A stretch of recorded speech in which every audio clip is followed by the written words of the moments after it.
আসসালামু আলাইকুম সবাইকে। আপনারা কি খেয়াল করেছেন মাসের এক এক সময় আপনাদের ত্বক এক এক রকম আচরণ করে? কখনো ত্বক খুব উজ্জ্বল, আবার কখনো ত্বক খুব তৈলাক্ত বা ব্রণে ভরে যায়।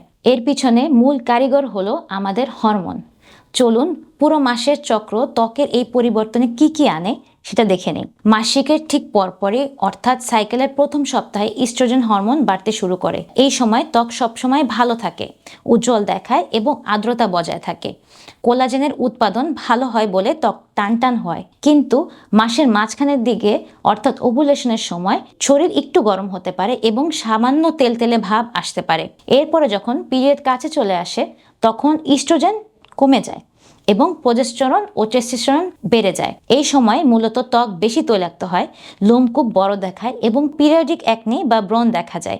এই চক্র বুঝলে আপনি সহজেই স্কিন কেয়ার রুটিন ঠিক করতে পারবেন। মাসের শুরুতে সাধারণত ক্লিনজিং ময়শ্চারাইজিংই যথেষ্ট, কিন্তু পিরিয়ড যখন হয় তখন ত্বক তৈলাক্ত হতে পারে। তখন ডাবল ক্লিনজিং এবং স্যালিসাইলিক অ্যাসিড বা মাস্ক ব্যবহার করুন। আপনার শরীর ও হরমোন বুঝুন, ত্বকের যত্ন নিন, ভালো থাকুন। আসসালামু আলাইকুম।